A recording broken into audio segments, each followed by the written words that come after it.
বর্ষার এক মাস, পুষ্পার কারাবাস।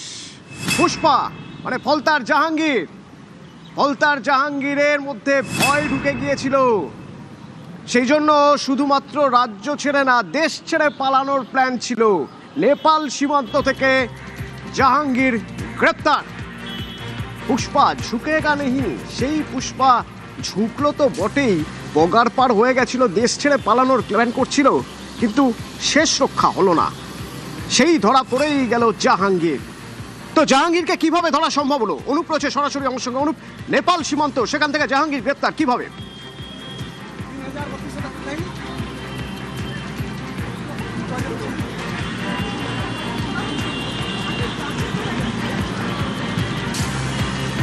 অনুপ, কি আমার কথা শুনতে পাচ্ছ?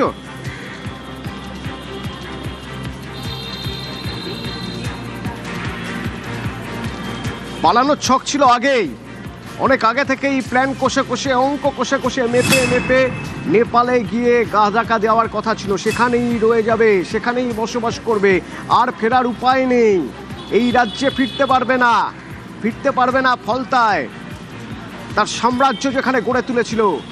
কিন্তু নেপালে পৌঁছানোর আগেই নেপাল সীমান্তে গ্রেপ্তার। অনুপ, কি আমার কথা শুনতে পাচ্ছে? পাচ্ছি।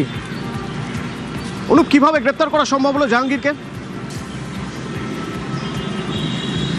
দেখো, জাহাঙ্গীরকে বেঙ্গল এসটিএফের পক্ষ থেকে ইতিমধ্যে গ্রেপ্তার করা হচ্ছে এবং জেলা পুলিশের সহযোগিতা নিয়ে তাকে গ্রেপ্তার করতে হবে। জাহাঙ্গীরের বিরুদ্ধে যে অভিযোগ ছিল, শুধুমাত্র দেখা গেল ভোটের সময় বা ভোটের আগে এলাকায় সন্ত্রাস তৈরি করা, পাশাপাশি ভোটের সময় যেভাবে তিনি ভোটারদেরকে ভয় দেখিয়ে প্রভাবিত করেছিলেন, এই সময় ভোটে যে কারচুপির অভিযোগ ছিল, এই অভিযোগের পরবর্তী ক্ষেত্র থেকে যখন পরের বার বলা হয় যে ফলতা বিধানসভা কেন্দ্রের নির্বাচন, এবং সেখানে লক্ষ্য করা যায় যে তিনি কিন্তু সেই নির্বাচনে লড়বেন না, এমনটা জানিয়েছিলেন, এবং তারপর থেকেই তিনি গা ঢাকা দিয়েছিলেন, এবং তার বর্তমান লোকেশন কোথায়, গোটা বিষয় কিন্তু বেঙ্গল এসটির পক্ষ থেকে নজর রাখা হচ্ছিল। এবং দেখা যায় যে নেপাল সীমান্ত, অর্থাৎ দক্ষিণ যে উত্তরবঙ্গ হয়ে যে নেপাল সীমান্ত দিয়ে তিনি কিন্তু নেপালে পালিয়ে যাওয়ার ছক করেছিলেন। এরপরে বেঙ্গল এসটির পক্ষ থেকে সকাল 9টা নাগাদ তাকে গ্রেপ্তার করা হয়েছে। ইতিমধ্যেই তাকে কলকাতায় নিয়ে আসা হচ্ছে এবং তাকে আদালতে পেশ করার পরে হেফাজতে নেওয়া হবে। তার কারণ তার বিরুদ্ধে একাধিক অভিযোগ রয়েছে, শুধুমাত্র ভোটারদেরই প্রভাবিত করা, ভোটের বাজারে যে নেপালে যে পালিয়ে যাচ্ছিল জাহাঙ্গীর, তার মানে নেপালে সেখানে একটা সে এস্টাবলিশমেন্ট তৈরি করে রেখেছিল, সেখানে একটা ব্যবস্থা করেছিল, বন্দোবস্ত, যেখানে সে থাকতে পারবে, যেখানে সে কদিন থেকে যাবে বা গা ঢাকা দেবে। আচ্ছা, জাহাঙ্গীর কি একাই সেখানে চলে যাচ্ছিল নাকি পুরো পরিবার নিয়ে সেখানে যাচ্ছিল? দেখো, যেটা জানতে পারছি, জাহাঙ্গীর কিন্তু পরিবার নিয়েই কিন্তু সেই নেপালে পালিয়ে গিয়ে সেখানে বসবাস করার গোটা ছক করেছিল। এই পরিকল্পনা আগে থেকেই করা হয়েছিল এবং সেখানকার কয়েকজনের সঙ্গে কথাও বলেছিল। এবং যখন এই বাংলা সীমান্ত, নেপাল বাংলা সীমান্ত হয়ে তিনি যখন পালিয়ে যাওয়ার ছক করে, সেই বর্ডারেই তাকে গ্রেপ্তার করা হয় এবং সেখানে গিয়ে কিন্তু তিনি পার্মানেন্ট বসবাস করবেন, এমনটাই পরিকল্পনা করা হয়েছিল। এবং এই পরিকল্পনা আগে থেকেই করা হয়েছিল এবং বেঙ্গল এসটিএফের পক্ষ থেকে তার গতিবিধি বা যাদের সঙ্গে যোগাযোগ করছিলেন তার গতিবিধি নজর রাখা হয়। ফোনে টাওয়ার লোকেট করা হচ্ছিল। তার পরবর্তীতে দেখা যায় আজকে যখন এই নেপাল সীমান্ত দিয়ে তিনি নেপালে পালিয়ে যাওয়ার সেখানে বর্ডারে তাকে গ্রেপ্তার করা হয়। জেলা পুলিশের সহযোগিতা, সেই সহযোগিতা নিয়ে গ্রেপ্তার করা হয়েছে।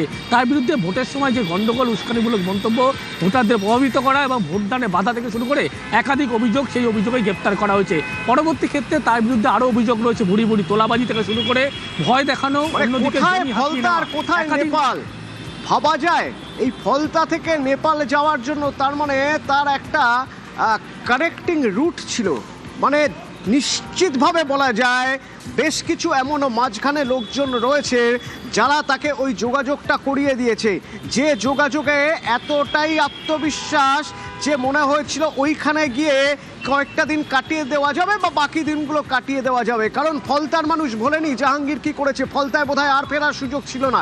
জাহাঙ্গীর সপরিবারে চলে যাচ্ছিল নেপালে, এবং বারবার বলছি যে নেপালের সঙ্গে যোগাযোগ ফলতা থেকে সম্ভব নয়। মাঝখানে আরও কিছু মানুষ রয়েছেন, হয়তো কোনো প্রভাবশালী রয়েছেন, যাদের মদতে ওই পর্যন্ত হাত চলে যায় জাহাঙ্গীরের, যাদের মদতে সেখানে এমন একটা বন্দোবস্ত করা সম্ভব হয় যে সপরিবারে সেখানে থাকা যাবে।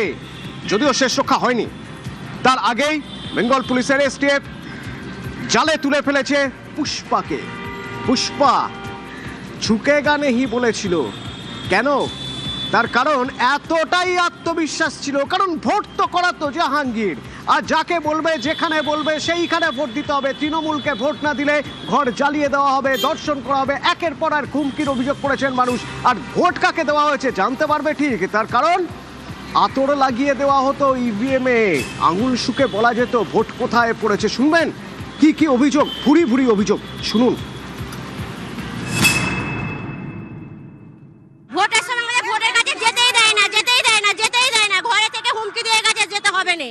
আমরা মাসখানেক ছিলাম না, আমাদের কারেন্ট কেটে দিয়েছিল, জল দেবে না, বাস করতে দেবে না, মারধর করা হবে বেরোলে, এরকম মানে দিত সব সময়। আমরা সবসময় ভয় হয়ে থাকতাম, ঘরের ভিতর ঢুকিয়ে ঘরে দৌড় দিয়ে দেয়, দিয়ে বলে রেপ করবো, নয় ডায়মন্ডে নিয়ে যাবো, এরকম হুমকি দেয় আমাদের পাড়ায়। এত অত্যাচারের আর সহ্য করতে আমরা পাচ্ছি না। আজকের মনে মেয়েরা মুখ তুলে আজকে যেন আমরা তাকিয়ে আছি। আমার এই গত ভোটে আমার স্বামীকে আটকে রেখেছিল, আমাকে একাকে ভোট দিতে যেতে হয়েছিল, আটকে রেখেছিল, বলেছে তৃণমূলকে ভোট দিতে হবে। অর্পণ আছে আমার সঙ্গে সরাসরি। অর্পণ, এই 2026-এর বিধানসভা ভোটের আগে পর্যন্ত ফলতার ভোট মানে কার্যত বন্ধ। যারা একেবারে জাহাঙ্গীরের কাছের লোক তারা দাপিয়ে বেড়াচ্ছে পুরো রাস্তা জুড়ে, ভোট চলছে বা ছাপ্পা চলছে, যা খুশি হয়ে যাচ্ছে, আর মানুষ ঘরের মধ্যে বন্দী হয়ে রয়েছেন। কেন বাইরে ভোট চলছে? জাহাঙ্গীরের ভোট, নিজের ভোট নিজে দেওয়ার অধিকার নেই ফলতার মানুষের, তাই তো? আর কি কি অভিযোগ ছিল এই জাহাঙ্গীরের বিরুদ্ধে?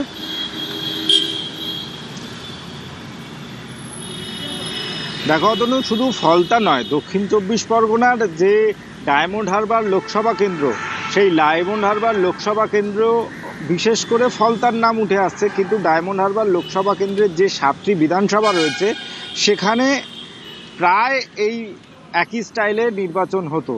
তুমি মনে থাকবে যে একাধিক অভিযোগ এসেছিল ডায়মন্ড হারবার, ফলতা, সাতগাছিয়া এবং বিষ্ণুপুরের এক অংশ, তার সঙ্গে মগরাহাট পূর্ব পশ্চিম, এবং সেখানে অভিষেক বন্দ্যোপাধ্যায় লোকসভা নির্বাচনে জিতেছিলেন 7 লক্ষ ভোটে, যার মধ্যে 1.5 লক্ষ ভোট শুধু দেওয়া পেয়েছিল এই ফলতা বিধানসভা কেন্দ্রে। স্বাভাবিকভাবেই দক্ষিণ 24 পরগনায় যখন তৃণমূলের সর্বভারতীয় সাধারণ সম্পাদক অভিষেক বন্দ্যোপাধ্যায় আসতেন, তার ডান হাত বা তিনি যার সঙ্গে প্রথম ব্যক্তির সঙ্গে কথা বলতেন সে হলো এই জাহাঙ্গীর খান, এবং তার তত্ত্বাবধানে তিনি এই যে সাম্রাজ্য, 15 বছরের যে সাম্রাজ্য, তিনি 2014 সালের যে নির্বাচনে লড়াই করেছেন, তারপরে ধীরে ধীরে তার যে সুনাম বেড়েছে, তার যে তার দলীয়ভাবে যেভাবে তার পদোন্নতি হয়েছে, সেইভাবেই ডায়মন্ড হারবার মডেলকে সারা রাজ্যে ছড়িয়ে দেওয়ার চেষ্টা করা হয়েছিল। ডায়মন্ড হারবার মডেল কি সেটা তুমি কিছুক্ষণ আগে বক্তব্যতে শুনলে, যারা মহিলারা তারা ঘর ছেড়ে বেরিয়ে এসে তারা সেই বক্তব্য দিয়েছিলেন। এতটাই দাপট ছিল যে বুক ঠুকে বলতো পুষ্পা ঝুঁকেগা নেহি। ঝুঁকতে তো হলোই। ভোটের আগের দিন হার মেনে নিয়ে সরে দাঁড়ানোর কথা বললেন, ভোট শেষ হয়ে পালা বদলের আগেই হাওয়া ভ্যানিশ, খুঁজে পাওয়া যাচ্ছে না, বাড়িতে কেউ নেই। আবার এবার সপরিবারে নেপাল বর্ডার থেকে ধরা পড়ে গেল পুষ্পা জাহাঙ্গীর খান। উনি নিজে সশরীরে গিয়ে সিংঘম দেখাচ্ছে। উনি যদি সিংঘম দেখায় আমরাও পুষ্পা ঝুঁকে গানি। উনি নিজে সশরীরে গিয়ে সিংঘম দেখাচ্ছে। উনি যদি সিংঘম দেখায় আমরাও পুষ্পা ঝুঁকে গানি। বলেছিল ঝুঁকেগা নেহি, দম ছিল মারাত্মক। সেই দম কোথাও বেদম হয়ে পড়েছিল জাহাঙ্গীর খান। কখন? ভোটের ঠিক আগের দিন। দেখা গেল জাহাঙ্গীর খান, সবাই যখন প্রচার করে বেড়াচ্ছে, জাহাঙ্গীর খান ক্যামেরায় বলছে যে ভোট থেকে সরে দাঁড়াচ্ছে। তার মানে আগে থেকেই বোঝা গিয়েছিল, জাহাঙ্গীর অন্তত বুঝতে পেরেছিল আর তার দাদাগিরি চলবে না, আর তার জুলুমবাজি চলবে না, সাম্রাজ্য শেষ। সোনার ফলতা হোক, এটাই আমার স্বপ্ন ছিল। সম্মানীয় মুখ্যমন্ত্রী ফলতা উন্নয়নের জন্য স্পেশাল প্যাকেজ দিচ্ছে। সেই জন্য আমি আগামী 21শে মে যে রিপোল আছে, সেই রিপোলের কন্টেস্ট থেকে আমি নিজেকে দূরে সরিয়ে দিলাম। ফলতার ভোট থেকে সরে দাঁড়ালো জাহাঙ্গীর খান। ঠিক সেই সময়ের কিছু রিয়াকশন আপনাদের শোনাবো। এলাকার মানুষ কতটা যে ভয়ে ছিলেন এবং এলাকার মানুষ কতটা ভীত সন্ত্রস্ত হয়ে ঘরের মধ্যে নিজেদের মধ্যে নিজেকে আটকে রাখতেন, শুনুন। আমাদের গোটা ফলতা বিধানসভাটা মানুষকে পুরো ভয়েতে রেখেছিল, একটা আতঙ্কে। আমাদেরকেই তো থাকতে দিত যে 4 তারিখে তোদেরকে গুলি করে মারবো এই করতো। আমরা তো সব সময় ভয়ে থাকতাম, রাতে ঘুম পর্যন্ত কেড়ে নিয়েছিল আমাদের কাছ থেকে। এতটাই দম যে সেখানে সংবাদ মাধ্যমকেও কাজ করতে গেলে পারমিশন নিতে হতো। তাহলে আম আদমির কি অবস্থা ছিল ভাবুন। আনিসুদ্দিন আমার সঙ্গে রয়েছেন। আনিসুদ্দিন, একটা উচ্ছ্বাস, কোথাও বোধহয় এবার একটা উচ্ছ্বাস যে আজ এই ভরসার সরকারের 1 মাস, তার মধ্যেই দেখা গেল পুষ্পা ভ্যানিশ হয়ে গেছিল। সেই পুষ্পাকে তুলে নিয়ে এসে জেলে পোড়া সম্ভব হচ্ছে। কি বলছে ফলতার মানুষ? জাহাঙ্গীর খানের গ্রেফতারের খবর ফলতা জুড়ে আশা করে কিন্তু এলাকার মানুষ অনেকটা শক্তিতে। যেভাবে ফলতার মানুষদের উপরে অত্যাচার চালানো হয়েছিল বিগত কয়েক বছর, এখানে কিন্তু আইনের শাসন ছিল না, ছিল জাহাঙ্গীর খানের শাসন। জাহাঙ্গীর খানের আইন চলত ফলতাতে, এমনটাই দাবি করছে এলাকার বাসিন্দারা। কারণ বিরোধী রাজনৈতিক দল করলেই তাকে বাড়ি ছাড়া করা হতো, মারধর করা হতো, মিথ্যা মামলায় চাকরি হতো, বা তার ব্যবসার ক্ষতি করা হতো। এমনকি এলাকার জমি কোথাও বিক্রি ক্রয় বিক্রয় করতে হলে সেখানেও কিন্তু জাহাঙ্গীর ট্যাক্স দিতে হতো। কেউ ঘর বাড়ি নির্মাণ করলে সেখানেও জাহাঙ্গীর ট্যাক্স দিতে হতো। এমনই বিস্ফোরক অভিযোগ করা হয়। এই বিধানসভা নির্বাচনের পর থেকেই সাধারণ মানুষ তারা মুখ করতে শুরু করে। এবং তুমি জানো যে কোনো নির্বাচনের আগেই তার ভরসার 1 মাস পুষ্পার কারাবাস। গতকালই নাম না করে দেবরাজ চক্রবর্তীকে নিশানা করতে গিয়ে পুষ্পার কথা বলেছিলেন মুখ্যমন্ত্রী শুভেন্দু অধিকারী।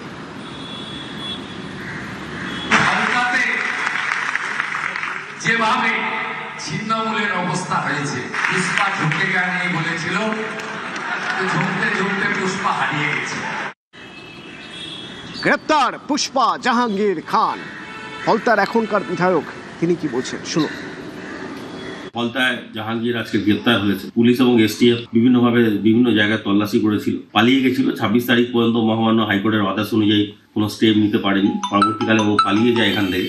ওর বিরুদ্ধে প্রচুর অভিযোগ থানাতে জমা পড়েছে। নেপালে হয়তো পালিয়ে গেছিল, নেপালের বর্ডার থেকে হয়তো ধরেছে। আর এর সঙ্গে যারা ছিল তারা অনেকেই জেলে আছেন এবং অনেকেই এখন বর্তমানে বাইরে রয়েছে, পালিয়ে বেড়াচ্ছে। এদেরও সবাইকে অ্যারেস্ট করা উচিত এবং জেলে পড়া উচিত। ধন্যবাদ এসটিএফকে যে আজকে অ্যারেস্ট করেছে।